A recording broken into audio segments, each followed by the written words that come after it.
Good morning students, मैं doctor Swati Sharma. इस video में बच्चों हम आपकी इनऑर्गेनिक केमिस्ट्री का बीएससी पार्ट फर्स्ट के स्टूडेंट्स की इनऑर्गेनिक केमिस्ट्री का यूनिट 3 का सेकंड चैप्टर बी ब्लॉक के तत्व में स्ट्रक्चर ऑफ एलिमेंट्स का लास्ट पोर्शन लेके आए हैं। इसमें हम ऑक्सीजन और सल्फ़र के स्ट्रक्चर्स के बारे में डिस्कशन करेंगे।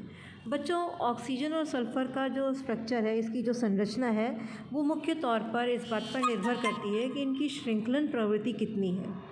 और श्रृंखलन प्रवृत्ति इस बात पर निर्भर करेगी कि इनके सिंगल बॉन्ड्स की बॉन्ड एनर्जी, यानी एक बंध जब एक ही तत्व के दो परमाणुओं में जब एक बंध बनता है सहसंयोजक, तो उसकी बंध ऊर्जा कितनी होती है। जितनी अधिक बंध ऊर्जा होगी उतनी अधिक श्रृंखलन प्रवृत्ति होगी और उसी पर इसकी संरचना निर्भर करेगी।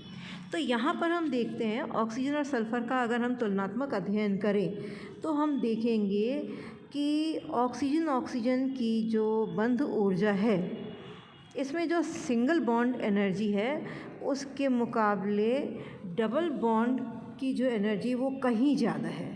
तो ऑक्सीजन जो है वो सिंगल बॉन्ड एनर्जी कम होने की वजह से in comparison to oxygen double bond, ये ऑक्सीजन डबल बॉन्ड बनाना पसंद करेगा। इस चीज़ को हम यहाँ पे पढ़ते हैं कि ऑक्सीजन और सल्फ़र की संरचना में हम देखेंगे कि तत्व ऑक्सीजन O2 के रूप में और सल्फ़र जो है वो S8 के रूप में अलग अपना अपना अस्तित्व रखती हैं।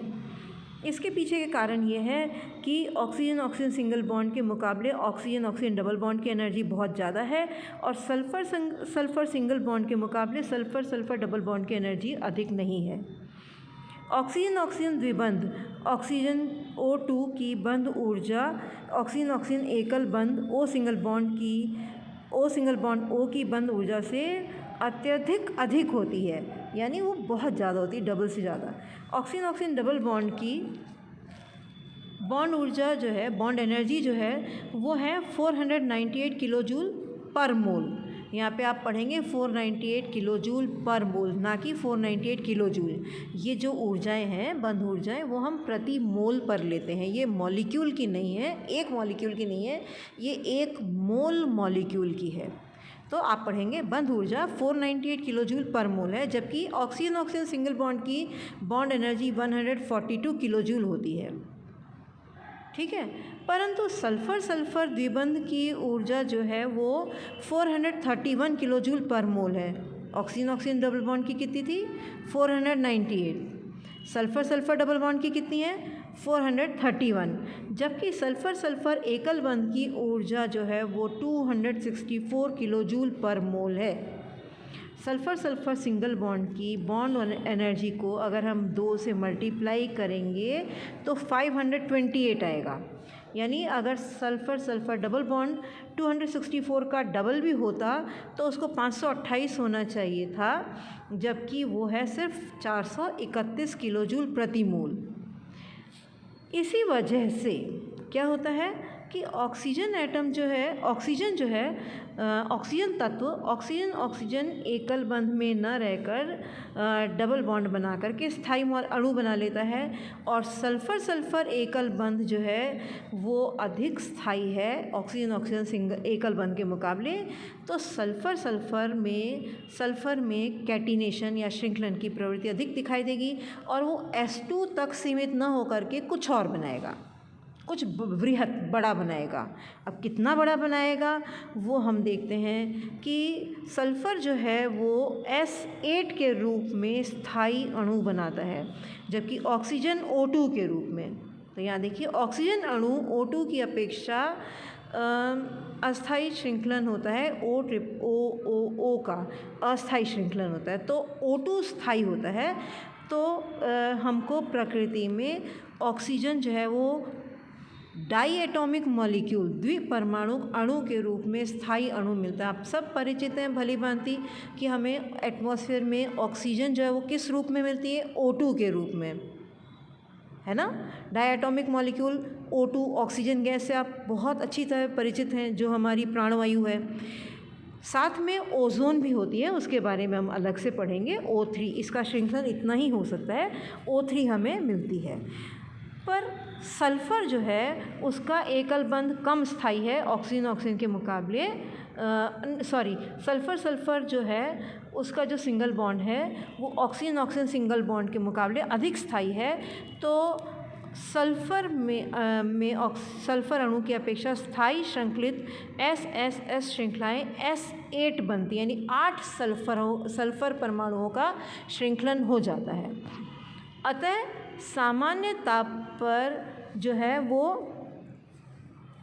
ताप पर ऑक्सीजन जो है वो द्विपरमाणु अणु के रूप में मिलता है, जबकि सल्फ़र 8 परमाणु अणु के रूप में मिलता है, या यूँ कहिए 8 एटॉमिक मॉलिक्यूल के रूप में हमें प्राप्त होता है।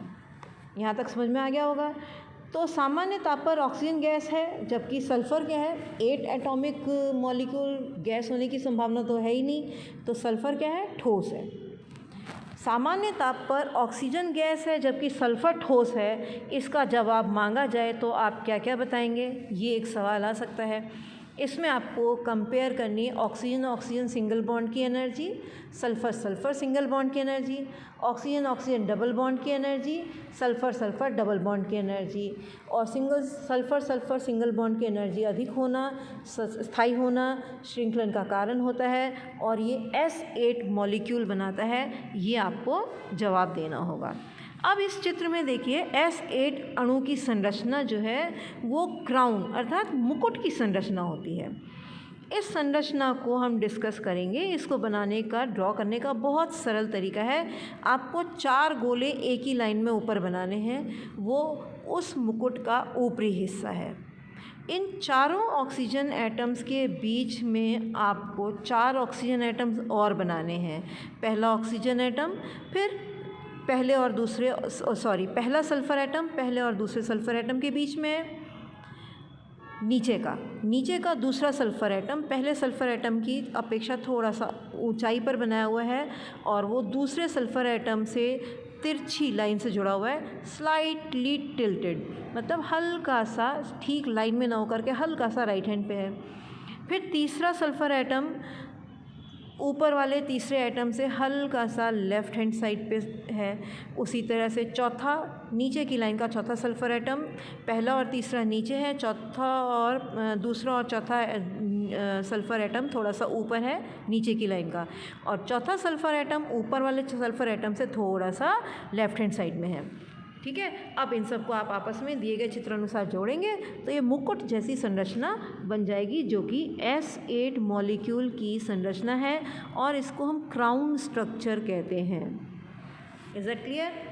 ऑक्सीजन का हमने एक और रूप पढ़ने की बात करी थी। ऑक्सीजन का श्रृंखलन 3 परमाणुओं तक होता है, और O3 को हम ओजोन बोलते हैं।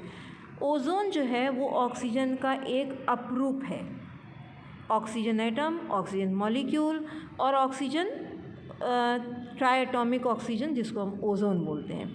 तो बेसिकली स्थायी अपरूप तो 2 ही हुए, क्योंकि ऑक्सीजन जो है वो मोनो एटॉमिक मॉलिक्यूल नहीं है, यानी एकल परमाणु के रूप में वो स्थायी नहीं है। वो या तो O2 मिलती है या O3 मिलती है। तो 2 अपरूप हैं सल्फ़र के, ऑक्सीजन के। यदि सवाल पूछा जाए ऑक्सीजन के कितने अपरूप हैं, तो हम 2 ही बता सकते हैं, तीसरा अपरूप तो स्थायी है ही नहीं। तो ऑक्सीजन के 2 अपरूप हैं, कौन कौन से? O2 और O3, ओजोन और ऑक्सीजन। अब O3 जो है उसकी कोणीय संरचना होती है, 3 एटम्स हैं, उनमें बंध कोण जो है 116 डिग्री और 49 मिनट, 116 डिग्री 49 मिनट होता है। बच्चों, जब हम डिग्री और टेम्परेचर की बात करते हैं तो डिग्रीज़ को भी टेम्परेचर नहीं, जब हम बॉन्ड एंगल की बात करते हैं तो हमने डिग्री को 60 मिनट में बांटा हुआ है, यानी 1 डिग्री में 60 मिनट होते हैं। ये चीज़ आपने तभी भी देखी हुई है जब हम वाटर के बॉन्ड एंगल HOH की बात करते हैं, तभी भी हम कहते हैं 104 डिग्री 28 मिनट। उसको हम लगभग 104 डिग्री बोल देते हैं, क्योंकि वो 28 और 30 में 2 ही मिनट्स का अंतर रह जाता है। अर्थात जब हम एंगल की बात कर रहे हैं बॉन्ड एंगल की, तब हमने 1 डिग्री को 60 मिनट में डिवाइड किया हुआ होता है। और ओजोन में OOO का बॉन्ड एंगल, बंध कोण जो है वो कितना है?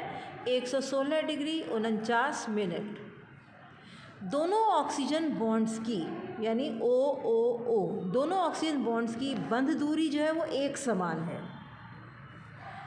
और वो बंध दूरी है 1.28 एंगस्ट्रॉम।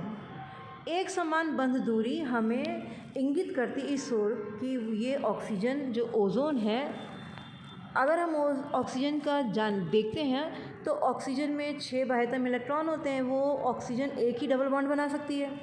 तो यहाँ पे 3 एटम्स हैं, तो अब कैसे होगा? तो 2 परमाणुओं के बीच तो डबल बॉन्ड बनेगा और एक जो ऑक्सीजन एटम है केंद्र वाला, वो एक इलेक्ट्रॉन पेयर डोनेट करेगा तीसरे ऑक्सीजन एटम को। ये स्ट्रक्चर होता तो बंध दूरी शायद एक सी ना होती, पक्के निश्चित रूप से एक सी नहीं होती, पर इसमें अनुनाद होता है। पहले जिस परमाणु जोड़े के बीच में डबल बॉन्ड था वहाँ कोऑर्डिनेशन बॉन्ड है, और जिस ऑक्सीजन एटम्स के बीच में कोऑर्डिनेशन बॉन्ड था वहाँ अब डबल बॉन्ड है। और इन दोनों का हाइब्रिड फॉर्म, संकरित रूप जो ओज़ोन का स्ट्रक्चर है वो है O single bond O single bond O, और उनके बीच में जैसे बेंजीन रिंग में रेजोनेटिंग डबल बॉन्ड होता है, यहाँ पे भी रेजोनेटिंग डबल बॉन्ड है, और बंध लंबाई 1.28 एंगस्ट्रॉम हो जाती है। बॉन्ड एंगल 116 डिग्री 49 मिनट होता है। तो ये है ओज़ोन की संरचना। तो इस प्रकार हमने इस पाठ के स्ट्रक्चर ऑफ एलिमेंट्स में जो स्ट्रक्चर्स पढ़ने थे वो हमने पढ़ लिए। इस वीडियो में इतना ही। Thank you.